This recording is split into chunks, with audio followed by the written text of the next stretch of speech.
বন্ধুরা, স্বাগতম আপনাদের প্রিয় গল্পের চ্যানেল গল্প বন্ধনে। এখানে আমরা বলে থাকি জীবনের গল্প, ভয়ের গল্প আর সেই সব রাতের কথা যেগুলো আজও ঘুম কেড়ে নেয়। আজকের গল্পটি এক সিআরপিএফ জওয়ানের সত্য ঘটনা অবলম্বনে।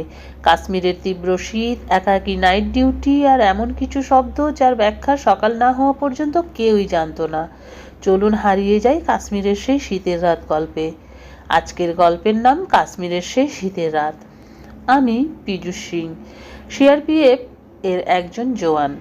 আমার পোস্টিং তখন কাশ্মীর উপত্যকায়। ডিসেম্বর মাস। কাশ্মীরের শীত মানেই মৃত্যুসম ঠান্ডা। সেদিন রাতে মুষলধারে বরফ পড়ছিল। চারিদিক সাদা, অন্ধকার আর নিস্তব্ধ। আমার নাইট ডিউটি পড়েছিল একটি কাঠের ছোট রুমে। চারিদিকে ছোট ছোট জানালা। রুমের পাশেই ছিল আমার অফিসার ইন্সপেক্টর রাজেশ শর্মা স্যারের রুম। সেই রাতে আমি একাই পাহারায় ছিলাম। রুমের ভেতরে টিমটিম করে একটা হলুদ আলো জ্বলছিল। হাতে আমার সার্ভিস রাইফেল। একটার পর একটা জানালার কাছে গিয়ে বাইরে নজর রাখছিলাম। চারিদিকে শুধু বরফ পড়ার শব্দ আর গভীর অন্ধকার। রাত অনেকটাই হয়ে গেছে। সাধারণত এই সময় স্যার ফোন দিয়ে জিজ্ঞেস করতেন, পিয়ুষ সব ঠিক হ্যাঁ না? কিন্তু আজ ফোন এলো না। ভাবলাম হয়তো স্যার ঘুমিয়ে পড়েছেন। ঠিক তখনই ঠাক ঠাক ঠাক দরজায় খুব জোরে টোকা। আমি চমকে উঠলাম। ধীরে ধীরে দরজার পাশের ছোট জানালাটায় উকি দিলাম। কেউ নেই। ভাবলাম হয়তো ভুল শুনেছি। আবার পাহারা দিতে শুরু করলাম। কিছুক্ষণ পর ধাপ! এবার যেন কেউ জোরে ধাক্কা মারল দরজায়। এবার হাতের টর্চ লাইট নিয়ে আস্তে করে দরজা খুললাম।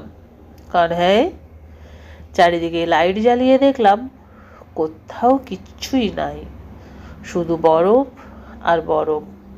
ভয়ে গলা শুকিয়ে উঠল। মোবাইল বের করলাম, স্যারকে ফোন করব। কিন্তু চার্জ শেষ, ফোন সুইচ অফ। আর কোনো উপায় নেই। আমি রুমের মাঝখানে চুপচাপ দাঁড়িয়ে রইলাম। হঠাৎ আবারও ধাপ ধাপ ধাপ।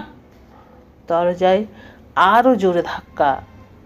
এত ঠান্ডার মধ্যেও আমার শরীর ঘেমে যাচ্ছিল।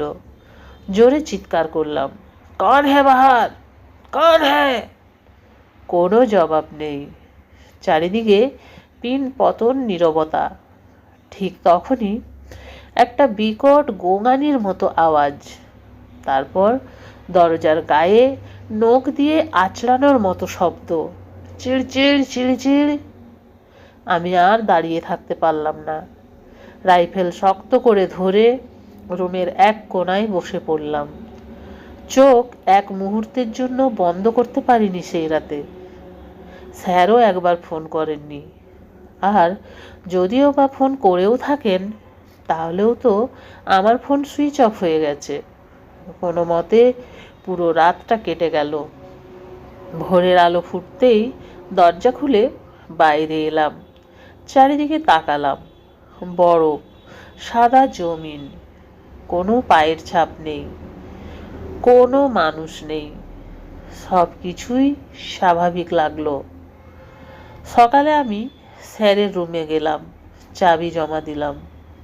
স্যার জিজ্ঞেস করলেন, क्या बात है पीयूष, कल रात को सब ठीक था ना? আমি বললাম, नहीं স্যার, কাল রাতে একটু ভয় পেয়ে গিয়েছিলাম। স্যার হেসে বললেন, ফোন কর লেতে। আমি বললাম, স্যার ফোন সুইচ অফ হয়ে গিয়েছিল, তাই আপনাকে ফোন করতে পারিনি। তখন স্যার বললেন এমন কিছু যা শুনে আমার শরীর ঠান্ডা হয়ে গেল। স্যার বললেন, अरे तो मेरे रूम पर आ जाते, कल रात को मैं भी नहीं सो पाया। আমি অবাক হয়ে জিজ্ঞাসা করলাম, কেন স্যার?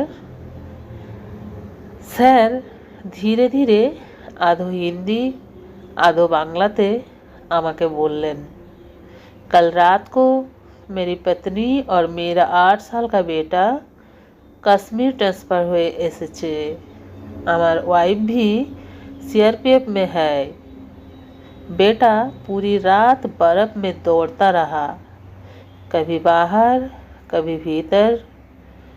माँ बेटा जब एक साथ होता है ना, तो मेरा बेटा तरह तरह की आवाज़ें निकालता है अपने मम्मी को डराने के लिए, इसलिए मैं भी फ़ोन नहीं कर पाया तुमको। স্যারের কথা শেষ হতেই সব কিছুই পরিষ্কার হয়ে গেল। পীযূষ বুঝে গেল কে দরজায় ধাক্কা দিয়েছিল, কে নখ দিয়ে আঁচড় কাটছিল, কেন কন হ্যাঁ বললেও কোনো উত্তর আসেনি।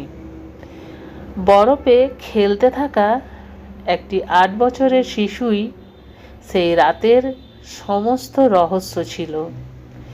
কিন্তু একজন পাহারারত জওয়ানের কাছে অজানা শব্দ, অন্ধকার আর বরফে ঢাকা কাশ্মীর, সেই রাতটা আজও ভুলে যাওয়া অসম্ভব। বন্ধুরা, গল্পটি থেকে আমরা কি শিখলাম? কাশ্মীরের সেই শীতের রাত গল্পটি আমাদের কয়েকটি গভীর শিক্ষা দেয়। প্রথম শিক্ষা হচ্ছে, ভয় সবসময় অশরীরী নয়। অজানা পরিস্থিতি, অন্ধকার আর নিস্তব্ধতা আমাদের মনে ভয় তৈরি করে, কিন্তু সত্যটা অনেক সময় একেবারে সাধারণ হতে পারে।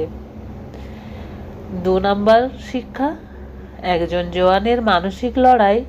ডিউটিতে থাকা একজন সেনা জওয়ান লড়াই শুধু অস্ত্রের নয়, অন্ধকার, একাকিত্ব এবং দায়িত্ব আর নিজের ভয়কে জয় করার লড়াই। 3 নম্বর হচ্ছে, পরিস্থিতি না জানলে ভুল ধারণা জন্ম নেয়। সত্যটা না জানা পর্যন্ত মানুষ কল্পনায় ভয়ঙ্কর ছবি আঁকে। আর 4 নম্বর, সতর্কতা ও ধৈর্যই আসল শক্তি। ভয়ের মধ্যেও দায়িত্ব থেকে সরে না গিয়ে পাহারা দেওয়া, এটাই একজন জওয়ানের প্রকৃত পরিচয়। এই ছিল আজকের গল্প, কাশ্মীরের সেই শীতের রাত।